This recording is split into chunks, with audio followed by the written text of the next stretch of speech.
Hey guys, glad to have you back. Welcome to Comic Basics. I'm Joel, and today's episode, the history of Mary Jane and Spider-Man.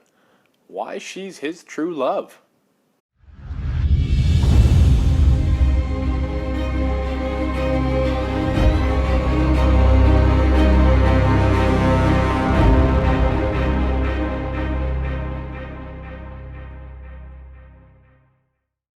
From the moment that she first appeared back in 1965, audiences all over the world knew that Mary Jane Watson was destined to be something special in the world of Peter Parker. As we'd all learned, she wasn't just special, Mary Jane was different. She was, although it wasn't known at the time, the one that Peter was destined to be with. She was his one true love. The road for Mary Jane and Spider-Man to be together, however, wasn't easy. Similar to the way that Betty and Veronica fought over the affection of Archie Andrews, Mary Jane fought with Gwen Stacy over the affection of Peter Parker. Put it this way, Gwen Stacy was Peter's Betty and Mary Jane was his Veronica. They were complete opposites. Each vied for his love and each gave him something different. However, at the end of the day, only one could have him. Typical of most female characters of the day, Mary Jane was beautiful, a trait that's remained true to this day. This revelation was surprising, considering that up until her first full appearance, she'd been tagged as the girl next door that nobody wanted to date. It's true. If this comes as a surprise, know that for over a year, Marvel Comics and more importantly Aunt May tried to set Peter up with the niece of May's friend. Marvel ran this gag for over a year, teasing that Mary Jane was somewhat of a troll. Of course, when Peter finally met her, he realized that he had just hit the jackpot. The problem was, and I use that term loosely, Peter was with Gwen Stacy. Through the mind of Steve Ditko, Gwen provided a different dynamic to Peter than Mary Jane. Gwen was a brilliant student, particularly in Peter's favorite science, short-tempered and unafraid to say what she was thinking. If Ditko had his way, Gwen, not Mary Jane, was Peter's soulmate. This, like most things in life, eventually changed. After months of arguing and unable to see eye to eye with Stan Lee, longtime Spider-Man writer and creator Steve Ditko left Marvel. With Ditko gone, John Romita Sr. took over the book and asserted his style of writing on the characters. Gone was the awkward and dorky high school version of Peter, and in his place stood the confident, good-looking, and college version of Peter. But it wasn't just Peter that transformed under Romita. As Peter changed, so too did Gwen. Even though Gwen was still a brilliant person, she began dressing and acting more like the era she was a part of. That is, she traded in her lab coat for miniskirts, high-legged boots, and parties. If Ditko's version of Gwen made Peter's heart flutter, which it did, Romita's version downright made it stop beating. Everything that was happening in Spider-Man said that Gwen and Peter were meant to be. Or so it seemed. Amazing Spider-Man 121 will live in infamy for many reasons.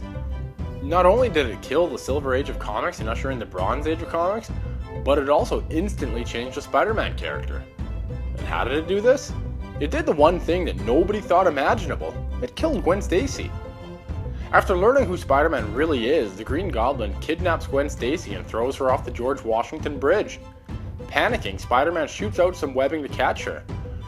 Unfortunately, even though it worked and he caught her, the whiplash from the fall inadvertently snapped her neck. Enter Mary Jane. In the aftermath of Amazing Spider-Man number 121, Mary Jane goes to Peter's apartment to console her friend. Although her intentions were good, Peter didn't see it as such. Rather than pour his heart out to Mary Jane, he instead snaps at her. He exclaims that she is nothing but a party girl and that she doesn't actually care for his feelings. In a defining moment of the character, Mary Jane gets up to leave, but instead of leaving, calmly shuts the door. This moment, this instant where Mary Jane chooses to remain at his side even though he didn't deserve it, laid the foundation for how they move forward. Even though at the time nobody knew it, Mary Jane had cemented herself as Peter's soulmate. In 1989, Jerry Conway and Alex Saviuk released Spider-Man Parallel Lives.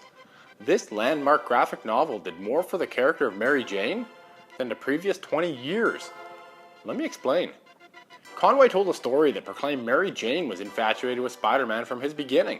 He also explained that she watched Spider-Man duck into the Parker house after a long night of work. From there, she deduced that her neighbor Peter Parker and Spider-Man were one and the same. For anyone not keeping track, this meant that for as long as she existed in comics, she knew that Peter was Spider-Man. Don't take this the wrong way, however. This didn't mean that she was drawn to Peter because he was a superhero. No, not even close. Instead, she was drawn to Parker's need to live his life behind a mask, a direct parallel to her own life. What I haven't said is that Mary Jane grew up in an abusive setting.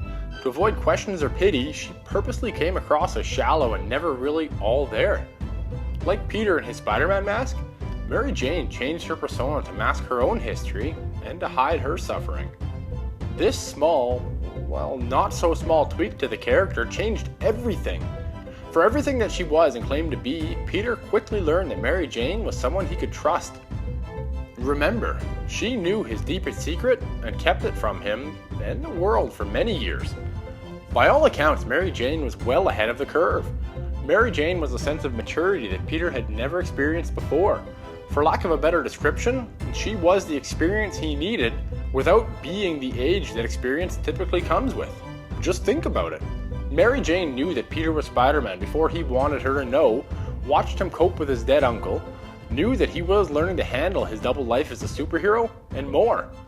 When the two finally got together, she knew more about him, not in the creepy stalker way, than he knew about himself. But that wasn't all. Mary Jane knew everything that Peter was going through, and rather than run to his rescue, she gave him the time he needed to sort things out. Basically, the two aged and grew up without the influence of one another. Face it, Tiger, you just hit the jackpot. Damn rights he did. With Mary Jane, he didn't just hit the jackpot, he won the lottery. When Mary Jane and Spider-Man got together, not only was she there to mend his wounds, but she was also there to talk him through every bad situation he encountered. Mary Jane provided him with something that nobody else could, a no-nonsense look at life. She didn't sugarcoat things, she didn't tell him what he wanted to hear, and she didn't cautiously say things. She just said and did whatever was needed to say or do. Those small details showed the entire world exactly why she was Peter's soulmate and not Gwen Stacy. The more they stayed together, however, the more Marvel realized that they didn't want them together. Shortly after they married, Marvel knew they had a problem. In the world of comics, characters don't age because the companies that create them can't afford for them to do so. A married Spider-Man is an old and dated Spider-Man. Over the years, Marvel has done a great job of creating superb Spider-Man stories. Spider-Man No More, The Death of Captain Stacy, Spider-Man Blue, Kraven's Last Hunt. Unfortunately, for all the great stories they've given us, Marvel has also given us the Clone Saga and One More Day. One More Day did the one thing that no fan of Spider-Man would ever want to see done. It annulled and wiped the memory of Peter and Mary Jane's marriage from continuity. By doing this, it reverted Peter back to the emotional wreck he was before Mary Jane. Let me explain. During the Civil War event, Spider-Man took off his mask and revealed himself to be Peter Parker. Of course, this meant that every villain under the Marvel brand now knew who he was and who meant most to him, Aunt May included. Shortly after his reveal, May was shot and left fighting for her life. Mephisto, the devil of the Marvel Universe, confronted Peter and offered him a chance to save his aunt. Mephisto offered May's life in exchange for Peter and Mary Jane's marriage. They accepted, May was saved, and Peter and Mary Jane were no more. Early on, readers embraced the idea. This, however, wouldn't last, as eventually they came to hate it. And their reasoning made perfect sense. This was Mary Jane and Peter Parker. They were the #1 couple in all of Marvel. A couple that couldn't be ripped apart. They should have lasted forever. But they didn't. Marvel and Mephisto took it away. Further proving Mary Jane's superiority over every other girlfriend that Peter Parker had, later on during the One Moment in Time storyline, it's revealed that Mary Jane was responsible for Mephisto's actions. And how? One Moment in Time showed that Mary Jane whispered something very important into Mephisto's ear. She explained to the devil that Peter would only make the deal for May's life if Mary Jane told him to. Mary Jane made Mephisto agree that once the deal was made, he was to 1. Leave Peter alone, and 2. Make it so the world didn't know that he was Spider-Man. Mephisto agreed, and Mary Jane got her wish. While this may seem like an innocent enough moment, know that she did this to protect Peter. She wanted him to live a full and good life, free from the many harms that have come and are still to come his way. She loved him and as such only wanted the best for him. As the saying goes, if you love someone, let them go. If they come back, they're yours. If not, it was never meant to be. She let him go under the pretext that if they were meant to be, they'd find one another again.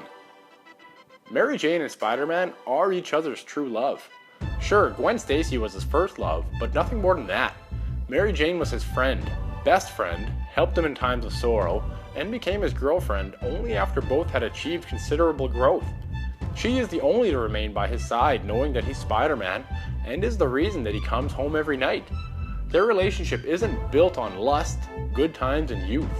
Their relationship is built on a mature understanding of each other, the same understanding that goes into a marriage that lasts for a lifetime. She does not look down on him or condemn him for being Spider-Man. Instead, she understands his need to keep everyone around him safe. Peter has suffered unimaginable loss and inherently has a need to protect others from suffering the same loss. Even though this comes at the expense of their relationship, Mary Jane recognizes this and does whatever she can to help. This includes closing the apartment door and wiping their marriage from existence. Are Mary Jane and Spider-Man perfect? No, but they are perfect for each other. As I do with all these in-depth character looks, I'm going to leave you with this. Comic books are the gateway to understanding the world a little bit better, so may they be around forever. I hope you enjoyed that, and if you did, please hit that subscribe button. Thanks for coming out. I hope you'll come back, and until then, I'll catch you next time.